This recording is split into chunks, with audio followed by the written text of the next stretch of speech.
I'm Jackie Stavros here with Sherry Torres, and we are launching our first we call it Build Your Practice. We've listened to people in the community about what you wanted to hear about, and the list of things were situations of overwhelm, exhaustion, post-pandemic blues, low morale, getting through difficult times. So you can imagine why we selected our Build Your Practice to be conversations worth having for mental health and well-being. And we are fortunate to have two experts with over probably combined 40 years experience in mental health and well-being. So we've got Michael Emmert and Laura Torres, and we just want to hand it over to you. So Sherry and I are thrilled to have them here with this community. Good morning, everyone. Laura, you want to tell them a little bit about you, and then I'll share a little bit about me, and then we'll kind of jump right into it. Sounds great. I'm really glad to be here with you all. I'm also in Asheville, North Carolina. I saw someone else is in Western North Carolina, and I'm Sherry's daughter. And I'm a therapist and a coach here in Asheville. I live with my partner and our 10-year-old son. Good morning, everyone. I'm Mike Emmert. I know some of you, but not all of you. Good to see some familiar names. I am the executive director at the Institute for Just Outcomes through Conversation at Case Western Reserve, where we look to take the kind of skill set of appreciative inquiry and conversations worth having and leverage it for social justice issues. And I'm also the executive vice president for strategic growth at Cayuga Centers, which is a national nonprofit that's done work in child welfare we just celebrated our 170th year as an agency. And so been in child welfare for about 25 years. So I think you probably could just look at Laura and I and say, who's bringing, all of those years of experience. I think I've got a couple of years on her, but happy to be collaborating with Laura this morning. We wanted to start out with a poll to just gauge a bit about your experience with conversations worth having and appreciative inquiry. So what I'm going to do is I'm going to see if I can launch that and just ask you all to share your answer about how you're arriving this morning. And I'll share the results with you all. Looks like we have a good range of folks. I think, Sherry, that was your point, that we see some kind of new, and then we even have some of our folks who are certified or working on their certification. And so great to have you all with us. And all right. So again, great to be with you all. We want to share a little bit about conversations worth having for a mental health and a well-being. And just as a reminder, particularly for those folks who are new to conversations worth having, we often break it down to saying that CWH is about one habit and two simple practices. And that one habit is tuning in. And so tuning in is a real simple mindfulness exercise, simple yet powerful, right? And it can consist with three different steps, if you will: pause, breathe, and get curious. Okay. And so the first element of that is a conscious pause, right? Having an awareness that, I'm bringing in a lot of stimulus, and many of us, we're coming out of a pandemic where maybe we were all in our homes and the level of stimulation kind of was reduced a bit. Not for everyone. Some people, were out in the midst of things, right? But for either way, just having an element and an ability to pause and then to take a conscious breath, right? And when we consciously pause and take a conscious breath, what we do for ourselves is we bring ourselves from that protective place, if we're there, to that connecting place, right? That old reptilian, we used to call it, part of the brain, to that prefrontal cortex part of the brain where we're able to engage in collaboration and partnership and what we call executive functioning, right? That higher level thinking and planning and problem solving. All right. And so when we pause and we breathe and we're in that connecting place, then we're able to get curious. We're able to think about what it is that we know and what it is that we don't know, and to begin framing questions around the part that we don't know, so that not only are we in a place to be in connection, but those folks that we might be in conversation with are also able to bring themselves to a place of connection. So that's our one habit: tuning in, pause, breathe, get curious. You may or may not have been familiar with it. And then there are two simple practices, right? And those two simple practices are generative questions and positive framing. And we use them kind of interchangeably, right? The conversations worth having isn't a concrete framework where you have to do A, then B, then C, then D, right? We use generative questions and positive framing in a way that they're married together, and they help us to move forward with our curiosity, right? Generative questions are about, as you see on the slide, making the invisible visible. They're about creating a shared understanding, generating new knowledge, or inspiring possibilities. We often use the idea of widening the screen. How do I make my perspective broader, right? How do I think of everything I know is within this container, and there's so much outside of that container that I might want to be able to access and to learn more about, and to help those I'm with learn about. And then positive framing is a kind of a simple process, and we'll talk about it in a few minutes. A way for us to move away from a deficit-focused mindset into a strengths-focused mindset, to talk about what we want, and to flip our focus, if you will, to the desired outcomes that we might have, right? So what I wanted to do is I wanted to share with you a little bit of a story from our agency to help to understand how we can use generative questions and positive framing. And so each Wednesday, to give you a little bit of a background, each Wednesday we get together as an agency, and we have what's called a Kickstarter Wednesday at noon. And we're going to do a little exercise with a Kickstarter here at the end of our presentation. And there's also an opportunity for you to get access to that if you look for it, and we'll talk a little bit more about that. So anyway, we're at our Kickstarter, and one of our caseworkers, said, I'd like to talk about something. I said, great, yeah, let's talk about your issue. And she said, well, I got a stapler thrown at my head the other day when I was talking with a parent. And I thought, wow, that's not something we want, right? That kind of feels unsafe. That feels like a stressful work environment. If anybody's had things thrown at them at work, and maybe some of you have.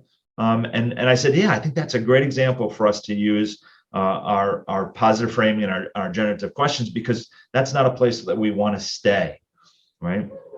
And so what we do during our Kickstarter is we say, hey, let's take our situation, let's flip it to its positive opposite, and then let's come up with some generative questions that we might utilize to start a conversation, either with ourselves or with someone else. And so on the next slide, we have the outcome of that effort, right? So the first part of positive framing is to name our situation. Right now, our caseworker had a stapler thrown at her head. That's kind of the situation. But the bigger issue, right, and we sat and we talked about it, was that she felt unsafe working with this particular client. This was a mom of 2 teenagers, right? And so that was our name. And I feel unsafe when working with this client. Our positive flip was, I feel safe working with this client, right? And that's a simple but yet powerful scenario, right? To move from lack of safety to safety.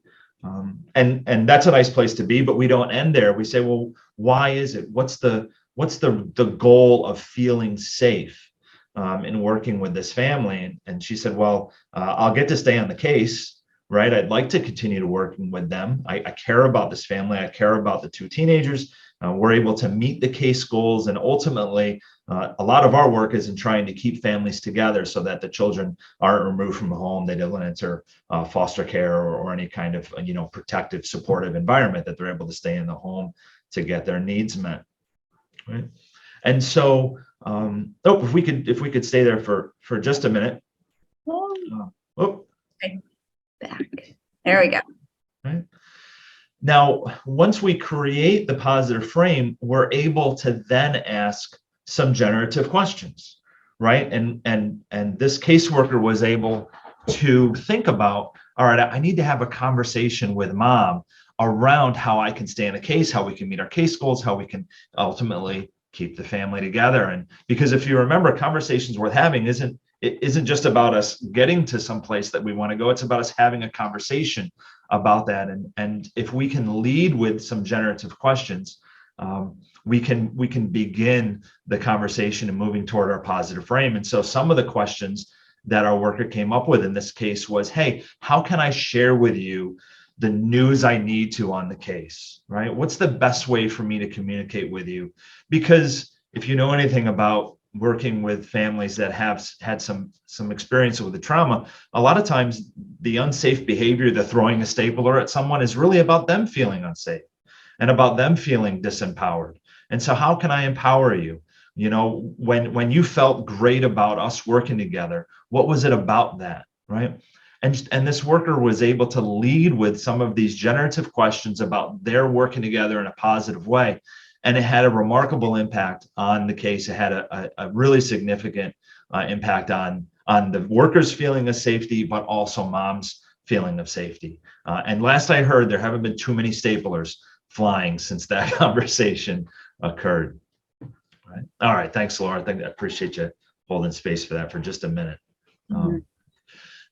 What we want to share with you are there are two places that we tend to struggle when we're applying conversations worth having, right? Now, when I train folks in CWH, the thing I encourage them to do is practice in safe spaces, right? You don't learn positive framing and say, I think I'll take it into the board meeting for my first practice, right? I joke with folks in the courses I've taught that I usually practice positive framing and generative questions watching home improvement shows, because I have no sense of excitement. That's pretty much the extent of my TV watching, I suppose. And I would watch the show and I said, I wonder why they chose that color. I wonder why they did that design. Oh my goodness, that's ugly. Now, of course, you don't want to say, oh my goodness, that's ugly when you go to your friend's new house that they just built. And so how can I ask, how can I frame things positively? How can I ask some questions? And as you progress through your ability to utilize the skills, it becomes more comfortable.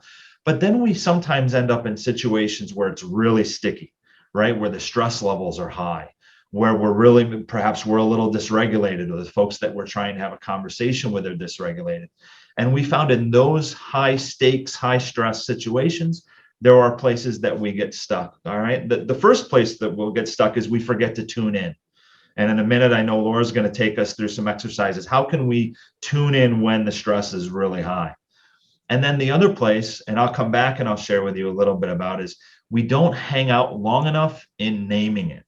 All right. So we want to spend some time with you talking about how do we tune in when the stress level is high, and how do we make sure we stay in name it long enough to get to the real problem. So let me pass off to Laura to share with you a little bit about tuning in. Okay, great.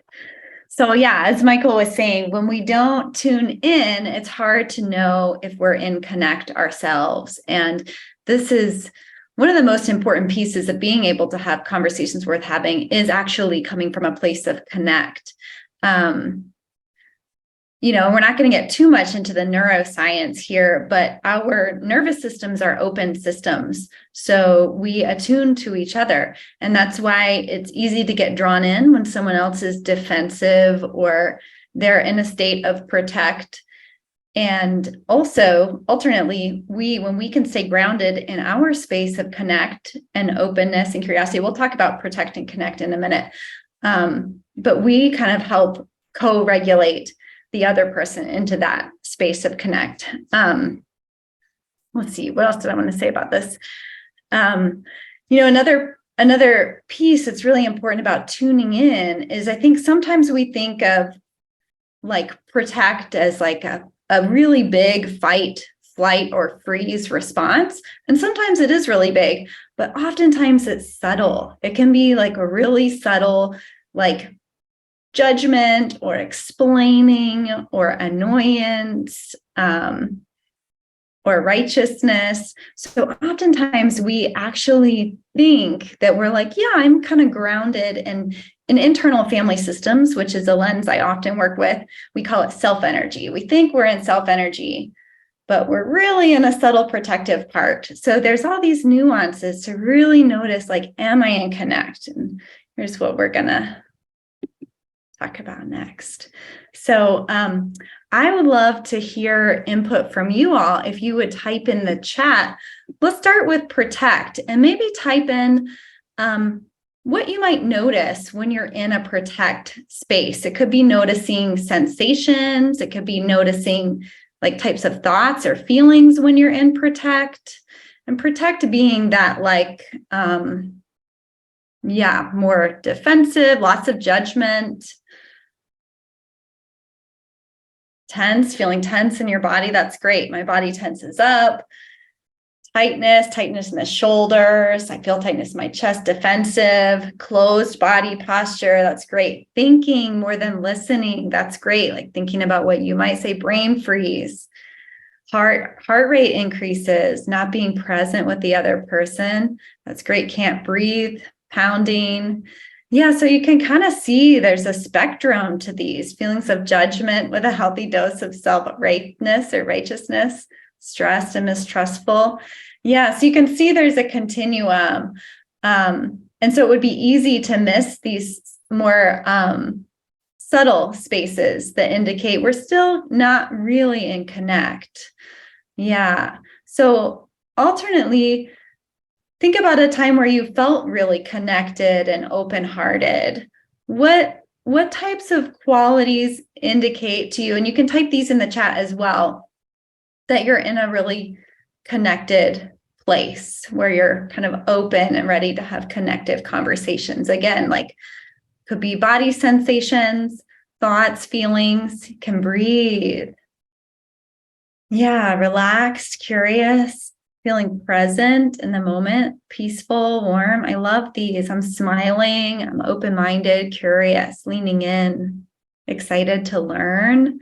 Right. When we're in connect, we tend to be able to access that growth mindset, warm, hopeful, wanting the best for everyone. Humor. Yeah, so you can see how important and powerful it is to be in this space of connect when we're trying to have conversations worth having. Yeah, it's easier to think logically, more open. These are all great. Yeah, I love that. So you all have a sense of like, it feels really different when we're in a space of connect or protect. And so that's what tuning in is really about, is really pausing and, as Michael described, noticing where we're at. And so, as Michael shared earlier, the breathe part of the tune in practice can really help us kind of land back in that connect space. And sometimes it's not quite enough. Like sometimes we're too triggered, and we're going to talk about that here in a minute. Thank you all for all that great input. So here are some ideas. There's this idea that we can prime ourselves to be in connect. And I know we all hear like self-care a lot, but that is essentially what self-care practices are doing. They're priming our nervous systems to be more resourced so that it's easier to be regulated and stay regulated when stressors come up. So some things I would love to hear from you all as well, but some things I went ahead and kind of gathered that help prime us for connect are having a practice of checking in with yourself regularly. And this could be just like a moment of downtime where you're sipping your coffee and you're just pausing and noticing what's happening for you. It could be a more structured mindfulness practice or going on a daily walk. It could be journaling where you're really checking in, like, how am I doing right now? Because so often we're just spending our days going, and we actually don't even notice how we're doing until like our head hits the pillow, and sometimes we're just out. And so related to that, having a balance of stimulation and downtime and rest, because we as a culture have a lot going on, lots of input, lots of stimulation from screens, our phones, comings and goings, interactions. And so making sure when that gets out of balance, even if it's good stimulation, like this idea of good stress, it's like, oh, I'm doing all these positive things. And maybe it's like I'm going to my workout class and then I'm going to my job, which I love. But we still need a balance to allow our nervous systems to be more primed for connect, to be in a resource open space. So making sure we're taking time where maybe we don't have anything scheduled.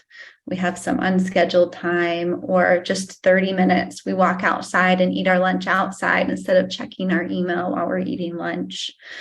Another thing that can really help prime us for connect is going at our pace or slowing down versus rushing. I don't know about you all, but I find myself rushing most places.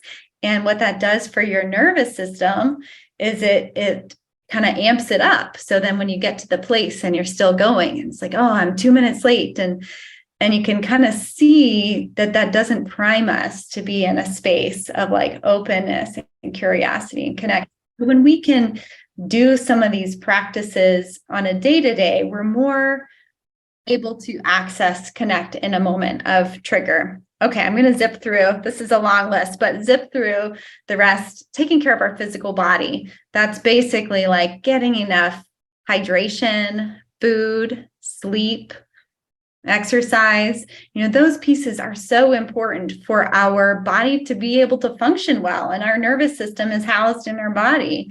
And then the last piece I'll add is having a calm and nourishing environment, whatever that looks like to you. And whether it's, a balance of just having things that are pleasant to your senses, not overly cluttered, and your environment's going to be different. But you know how you feel if you're in a kind of loud or chaotic environment, fluorescent lights, or there's a lot of activity.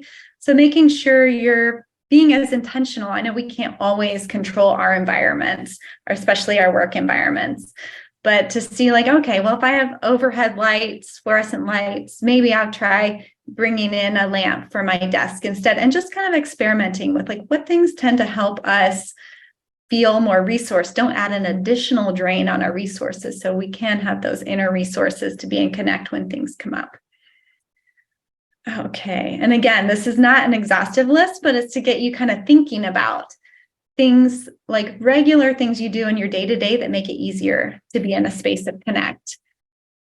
And so this next piece is, how do we get back into a space of connect once we're triggered? And, I don't know if you all have had this experience of like heading into a conversation you want to have and feeling grounded and connected, like ready to have it. And then the person we're speaking with starts getting defensive or invalidates what we're saying, and we get like hooked right back into protect. Then now we're both there. We're both defending ourselves and trying to be understood. So that question of like, first, we want to be like doing this practice of tuning in throughout the conversation, right? So we can notice, I'm like hooked again. And so that is a really powerful piece of just accepting and naming like, I feel, whether saying like, I feel triggered, or I'm feeling stuck, if you're, or I think I need to pause, but to kind of notice what is happening for you and name it aloud can be really powerful. And then again, taking a deep breath is a great thing to do. And you can do that on your own, or it could be followed by noticing like, I feel like we're getting a little off track here. What about if we both take a deep breath? Laura, can you give an example of some time when that's happened for you and you've been able to like get back to connect? Yeah, that's a great question. Let's think. I think I could probably think of an example with my son where we're doing something together. Oh, I think this happened recently. I'm trying to remember the exact experience, but where he spilled something, and I think I had not been priming myself for connect during the day, so I'm already like, and he spilled something and I could feel myself get frustrated. It's like, oh, no, of course, he's 10, he's going to spill stuff, not a big deal. And so I think, I can't remember how I reacted at first, but then I took a deep breath. I noticed like all my muscles tense up, took a deep breath, and I'm like, it's okay. Yeah, like this is okay. It was a glass and it just chipped. I was like, why don't you go put shoes on and we'll vacuum this up? Yeah. And so even in that moment, I still felt the initial like first dart, as Tarbrock says. I'm like, oh, I'm triggered. In an ideal world, maybe I wouldn't even, if I had been feeling more primed for connect, maybe I wouldn't have even gotten triggered. But I did get triggered. I felt that. I'm like, oh, and then I was able to take a deep breath. So yeah, I'm glad you asked that question. Laura, I was thinking that probably every parent on the call can think of a time when, and I loved how you said, I wasn't priming myself for connect throughout the day. So then something happened. And then I often refer to it, it becomes the toilet bowl moment of the day, right? Where how once you flush the toilet bowl, it's kind of hard to stop the toilet bowl from flushing, right? It's like once you hit that button, it's gone. And then what do we do as parents, right? Then we judge ourselves, and then it just becomes this cycle of, and we've got to find some way to stop the cycle, to take a breath, to look to reconnect. I love do-overs. My 8 and 10-year-old know the do-over because their dad has to practice it so much, which is, hey, daddy messed that up. Can I get a do-over? You just spilled something. That's not a big deal. Daddy overreacted to it. Let's try it again. Right. I had a similar situation. I actually spilled the glass again, and my son was laughing hysterically at me, but it's, hey, let's model how we should do this, and let's laugh a little bit about it. And then we'll kind of clean up things. And we got to find a way, as you're saying, and I'm not going to hijack your part, but it's a great story, Laura. I couldn't help myself. Yeah. How do we move back into connect so that we can go on with our day and feel good about the interactions we have with our kids throughout the rest of the time that we're together that evening or that day or what have you. Yeah, that's right, Michael. And you brought up a really great point, is like having compassion for ourselves is really helpful, because oftentimes we get frustrated or judge ourselves for getting triggered, and it brings us more into that spiral. So like once we take the breath, and it's like, oh man, yeah, bringing in that compassion for ourselves and for them. Like our little person was just, doing what they do and like accidentally knocked the thing over. And also compassion that it's like, that makes sense. I got triggered. I've had a long day and I don't want to clean up a broken thing. So all of it, bringing in that compassion really helps us shift that. Because once we go to shame, like you said, it continues the spiral. The only things I'd add to that list are that sometimes it can be really helpful to shift our environment when we're in a space, and it might be like, hey, let's, like, after we clean the thing up, let's walk outside to reset. Like, let's go on a walk, or like change our environment up. It can really help fully reset the energy. And whether it's like you're having a conversation with a colleague at work or at home, it's like, let's just switch it up to have a reset. And the last piece I have on for here is when we're really triggered, it can be helpful to, once we take space, if we feel like I'm still in some triggered parts that need something here, it can be helpful to ask for help. Like ask one of your conversations worth having colleagues to talk through this thing where you can, like you said, Michael, where it's like a safe space to practice. It can be really safe to practice with the person who's not the person you're having the thing with, and say like, yeah, I'm in my triggers around this, and this is what happened. And so to receive empathy and compassion, and also that space for other perspectives when you're not in the heat of the conversation. Yeah, and that's why I love this community of folks where we can come together, we can practice some things. The folks that are on those weekly Kickstarters, we do want to be a resource to those of you who are practicing these skills and still kind of, I call it stretching your CWH muscles, right? How do we do that in a safe way so I can feel real comfortable when it's a bigger issue than a little bit of spilled milk, right? Yeah. And the one thing I'd add to that is when we are kind of going to other people for support, I think it's helpful to be clear about what support looks like, to say like, I really want to be able to get back to this conversation and to feel connected. Because sometimes, it's like we're venting and they're like, yeah, what a jerk. And we're like kind of teaming up against whatever the thing is. So to like be really clear that it's like, I want the support and empathy, and ultimately I want to revisit and get back to connection with this person.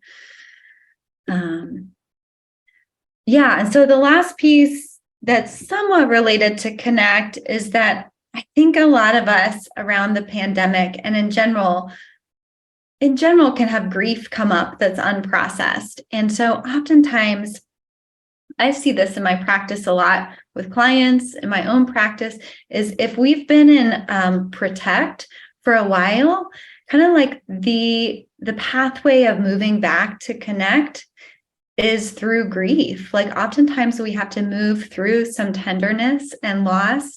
I like, wow, I've been exhausted for a long time. And there's some tenderness there. So to create space for that for ourselves or for the people we're talking with, and kind of normalizing like, yeah, we have a lot of grief, and to like, give that some honoring and some space if that does come up in the process of getting back to connect. Because I think sometimes people, if we've really been in a bound up space, are like, why do I have tears? And so to just kind of normalize like, yeah, that's really normal.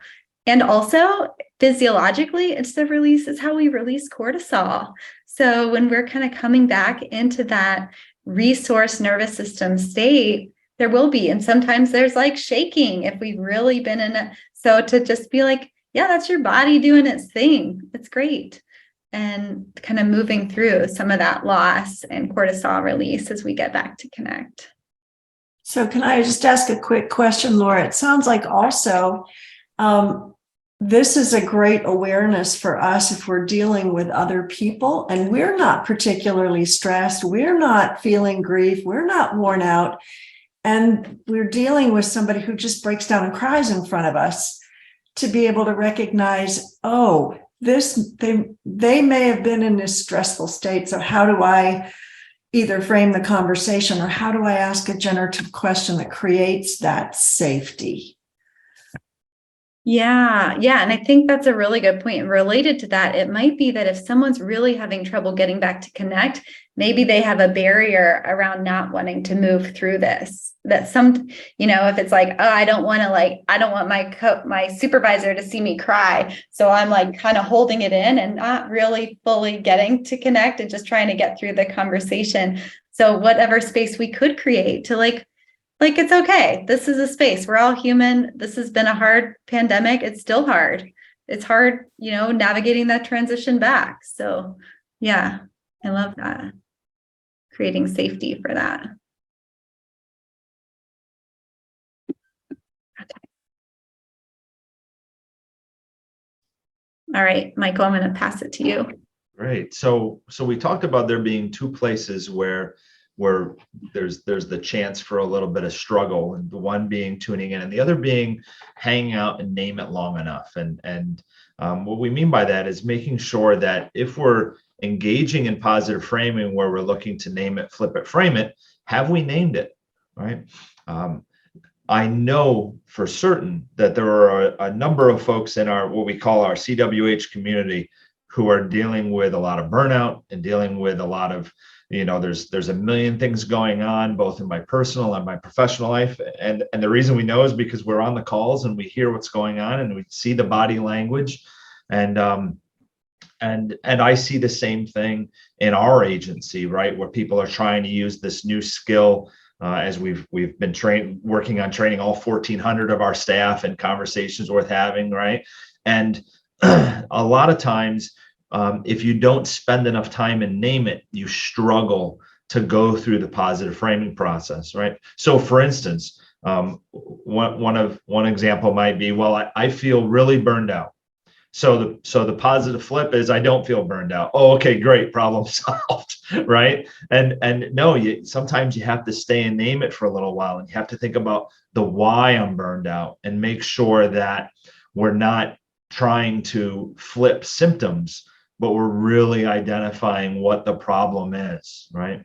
And one of the things that I've used, and I think this came from Sherry, introduced this to me, although I'm not sure she can claim it as her own, but the idea of a 1 square foot exercise, right? Where if there's a 1 foot square on the ground and I'm standing in it, that represents everything that I know, right? And I talked earlier, and that's my container. And then everything outside of my container, everything outside of that 1 square foot is everything I don't know.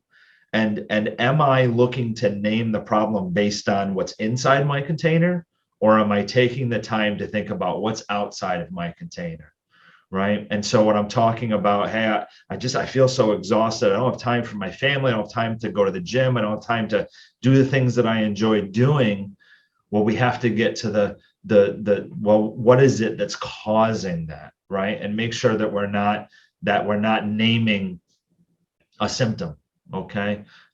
One of the tricks that I found is that if positive framing, if name it, flip it, frame it is hard, then I'm probably trying to flip a symptom, right?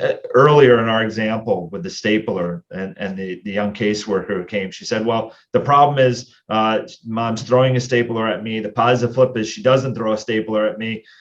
Okay, now what do I do?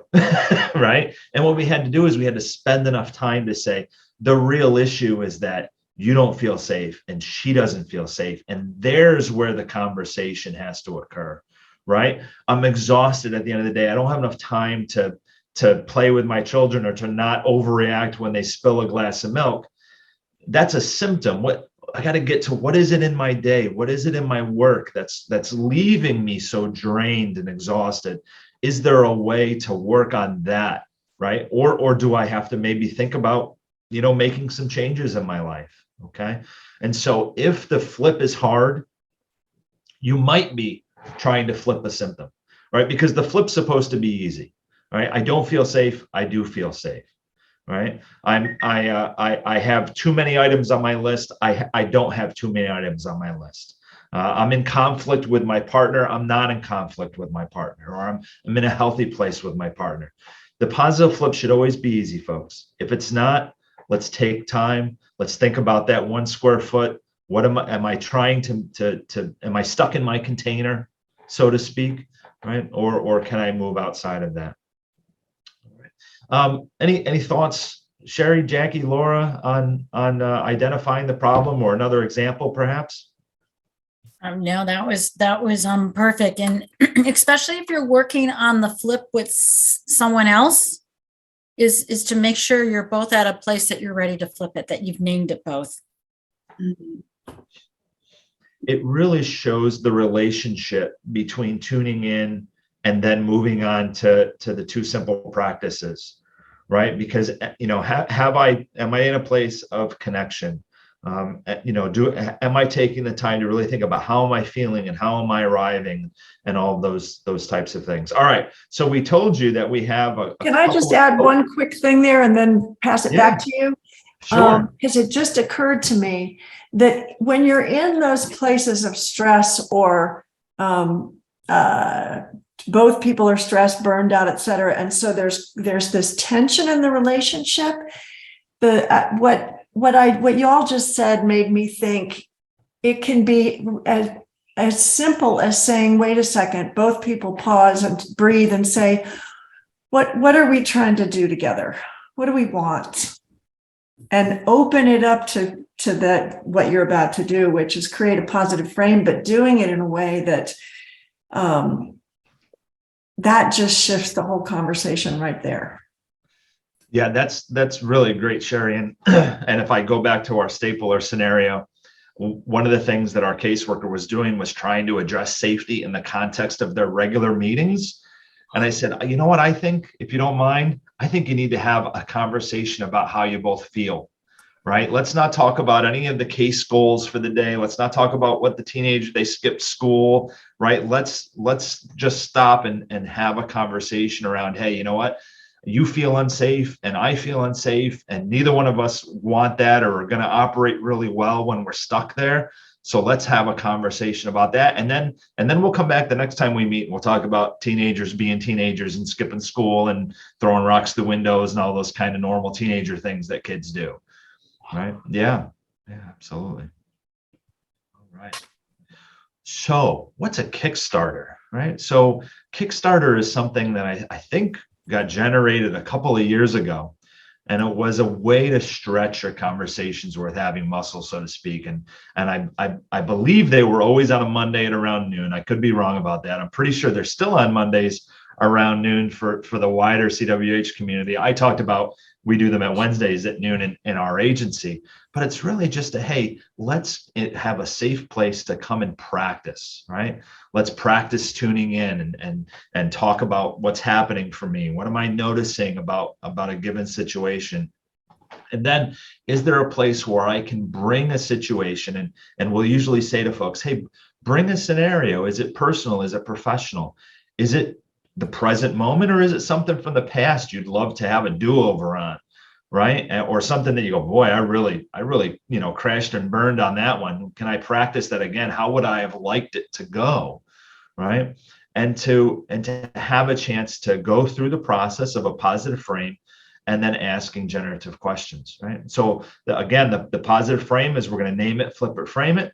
And then we're going to think about what are the questions that I would want to bring, whether I'm going to go have a conversation with Laura about something we're working on or something going on in our organization, or maybe they're just questions I have to ask myself as I work through something, as I look to grow, or I look to, to think about some stress in my own life. And we wanted to open it up to you to get the experience of a Kickstarter.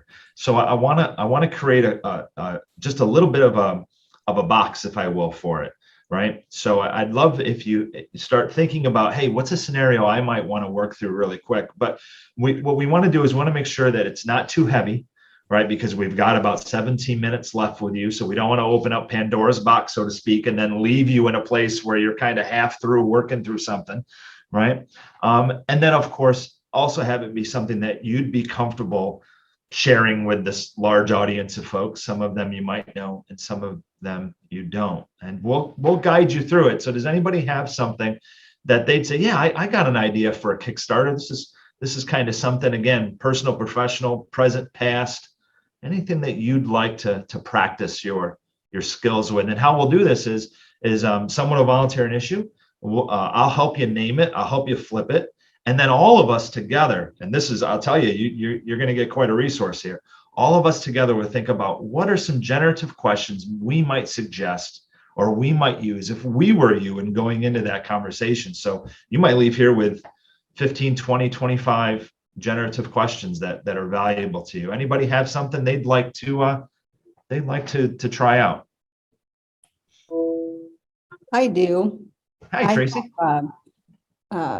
Kind of an issue that's kind of been ongoing the last couple months, and it kind of came to a head yesterday, and I had a staff member who tried to kind of work me through it. So this is a great way to kind of refocus and start my day. So I named it here as we were kind of going through the slide. So the name it is, I get upset and frustrated when staff complain about increasing caseload and not enough time when they have an average caseload of 33. Okay. So is the I you, Tracy? You get upset and frustrated? Yes, okay. I do. Okay. All right. Well, you know what? This is one of those situations where the frustration is a symptom, isn't it? And I wondered when you said that if I'm not naming it correctly then. Yeah. So can you sit for a minute and think about kind of what generates the frustration? Because I have been in the practice for 25 years and did their job and had much higher caseloads, as do most staff within the state and other districts. And so I don't feel they appreciate what they have, because what they have is so unique. I think that's part of it. That's the triggers, that they don't appreciate what they have. Yeah. They So know you're really their colleagues in different districts have much higher caseloads, anywhere from 60 to 90. So as a supervisor, I need to name it, flip it, and get to a better place so I can support them in the work that they do. Because I'm all for small caseloads. That is what we want. But it's the I'm constant complaining.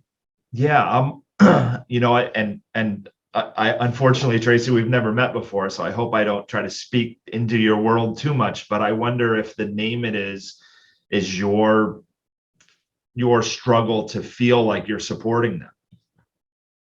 Is there a chance of that? Possibly. Yep. Because I'm new in this role this year to this staff. Yeah, because we can also feel, we can often feel as if, people are complaining and they don't know how good they have it when we're in a position of leadership. And sometimes, not always, sometimes that is, do I know how to support them so that they understand how good they have it, so they understand, their responsibilities, and I wonder how that lands with you. Yeah. And so if it, Because if to it me, is, I was thinking that was the flip it or the well, frame it. yeah, what I might say is that my name it is, I don't feel able to support my staff enough. And then my flip it would be, I can support my staff. Okay. A little simpler. Yeah. Go ahead, Laura. What do you got? I was just going to add in a reminder, and you guys can correct me if I'm wrong, but that it doesn't even have to be a linear process of the frame to the generative questions. So you might even be asking more generative questions if it's like we're having trouble getting to the frame or the flip. It's like, okay, let me take a step back and like get more curious. Like, well, what is happening for them when they're complaining? What is, just to kind of make the invisible visible by opening it up and getting more information, like what's happening for them? What are they having trouble balancing? What's happening for me? I don't feel appreciated. Like, to ask some more of those questions. Oh yeah, absolutely. Yeah, I think that can be really valuable. That can be really valuable. The other thing that I would ask in terms of like more generative questions, especially if you're going to focus on yourself, is what do I want for them? Mm-hmm. And then of course the extension of that, and Laura was talking about this with her questions, what do they want for themselves? And so maybe coming up with the frame isn't something you even do all by yourself. Yeah, Oh, that's a good idea. great. And what do we want for our relationship? Like, how do we want our working relationship to be? Mm-hmm. Is this a place too where it might be helpful to go back and ask, why are we doing this? What do we want for our clients in this situation? To go even deeper into the root of the shared situation. Yeah, and all of these things help us to create our positive frame, and these questions really connect well to these are generative questions that we're asking, right? About what does it feel like for you to feel that you are supporting, and what does it feel like for them to feel supported, right? Yeah.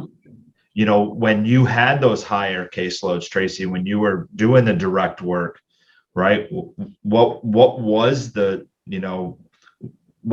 best feeling that you had, even though there was so much going on, right? And there were, where were the wins, so to speak, right? And what did it feel like, and what did it look like to win, and to, and again, I don't even know the type of work you're doing, what kind of caseload you're carrying, but what does success look like when we have a large caseload, when we are juggling a lot of things? And then what does support look like when I'm the worker who has a high caseload, right? And Lori asked a great question. Is the issue possibly not the caseload itself, but they're feeling that they can't help their cases as best as possible? That's a whole different conversation. Yep. Right. The caseload is kind of the symptom. Yeah. True. Yeah. Just so often trying to figure out the frame all by ourselves leads us down a rabbit hole. Yeah. Right. Okay. Excellent. Okay. And so I think what you have in many situations, and this is one of them, is where you almost have two conversations that have to happen. Yeah, we have those internal conversations that maybe we need to have first with ourselves about, what are the things that I'm feeling and what are the questions I have to ask myself. And that could be, we could have a whole list of generative questions there. And then it's okay, now that I've kind of went through that, and I kind of know what's going on for me, and I've noticed how this is making me feel. Now I'm going to go into this conversation with my team, right? And we're going to have that larger conversation around, what does support look like? What are the issues really? What are the things, where are the struggles? Where are the bottlenecks and barriers to feeling like you can be successful? And goodness, having worked in child welfare for 25 years and seeing caseloads that are sometimes 80, 90, 100 cases, which is absolutely ridiculous, by the way. Certainly feeling your pain on this one, Tracy, regardless of what kind of caseload you're carrying. Right. Okay, that's great. That gives me a better starting place. Thank you. Appreciate that. Folks, just to give Tracy some real value, there were some excellent questions that have to do with the conversation she might have with herself. Anybody have any suggestions about that conversation with the team? And I'm kind of looking through the chat. Feel free to unmute if you'd want. I'm pretty sure we could manage it with the number of folks that we have, but I think the chat's valuable because it gives folks a chance to work through, and we can capture that. If you want any suggestions on, going into that conversation there. I'm going to just lean into what Laura typed in is, what do I want for my supervisees and what do they want for themselves? And anytime you find yourself wondering what someone else wants, it's best to ask them a question. Yeah. And ask them, what do you need from me? What kind of support do you need from the system? Yeah. And even related to that, if they're like, well, gosh, this caseload is too high, like what difference would it make to have a lower caseload? What are you hoping for? Like taking the focus off the caseload, but saying like, what is it that you're hoping that would change? And then you're getting to kind of some of those real hopes. Like, well, I hope it'd create more space, or I hope I'd be more effective with my cases.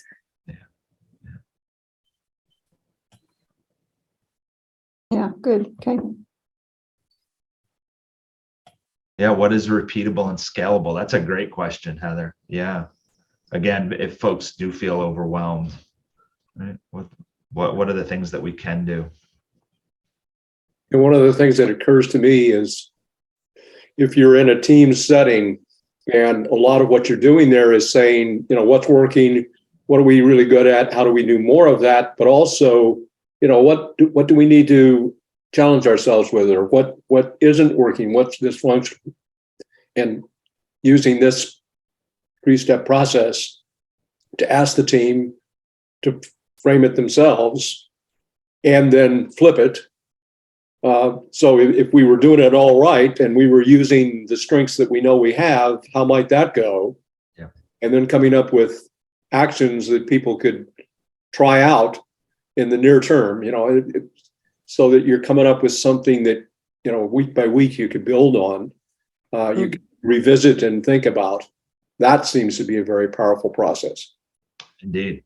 Yeah. Thanks, Joe. I think that's fantastic. Yeah, thank you.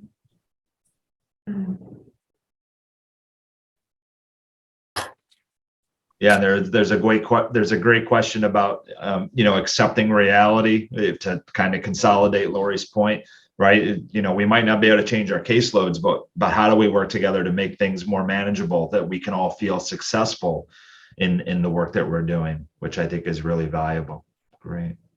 Right. And someone had mentioned like looking at maybe the people who aren't complaining and seem to be like really thriving with the caseload of 33, and like, how are they doing that? What about their systems? Have they like made note-taking systems easy? Are there things that they can share with other people who are really struggling with that caseload? Yeah, excellent. So folks, I think that the Kickstarter is a really valuable opportunity, and we'll make sure we'll do it. We'll send you a follow-up email with some of the bullet points and things we've talked about, but what we'll include in that email is a link if you wanted to sign up for Monday Kickstarter. It doesn't cost anything. It's a free, just folks getting together. But we'll make sure that that's available to you so that you can, so that you can get a little bit more of this if you'd like. All right. So a couple of places and team, I forgot if this slide is mine or someone else's, but if I'm hijacking yours, just let me know. The Kickstarters are starting up again on March 6th. And on March 20th, as you see, they're gonna do a focus on relationships, which I think will be really exciting. In April, Laura and I are actually doing conversations we're having for folks who are clinicians, caseworkers, coaches. We wrote a focus book back in, I think, summer of 21 with Sherry and Jackie on taking the skills of conversations we're having and kind of bringing them into our world. There are a number of on-demand and virtual conversations worth having boot camps, and there are lots of different places for you to be able to practice these skills, right? And so we want to make sure that we have our contact info there. If we can be helpful to you, please reach out to us and let us know. But it's been really exciting to share with you a little bit of our world and how we're using conversations worth having and appreciative inquiry within it. And I know that I'm happy to stay on if anybody has any questions. I imagine Laura and Sherry and Jackie are as well. And from me, I'll say thanks for joining, and I'll certainly leave space for others to wrap. Yeah, I'll just add to that. It's been a pleasure to be here and have this conversation. Thanks for all the input and engagement. It's been really inspiring. So thank you. And with 2 minutes left, and there's a few of you on here, we might experience what I call a waterfall chat. And if you could just take a moment and type in the chat, and then when I say hit enter, so Michael and Laura see the gifts of what they brought today. So if you can just type in the chat for a moment. But don't press enter yet. Until I say hit. It's just a way to really honor everything Michael and Laura did to come together within the world that they live in conversations. So just I'm going to, as I'm talking, type, and then when I say enter, hit enter, and you'll get a waterfall of what really resonated today for you and for them, especially as they're preparing their workshop for April. And then the slide deck will come down, and if you could hit enter now. Look at that waterfall chat. Awesome. That's a wonderful gift. Thanks for setting that up, Jackie. Thank you. No, thank you for just launching our first Build Your Practice. Yeah, thanks so much for being Thanks here. for coming, everybody.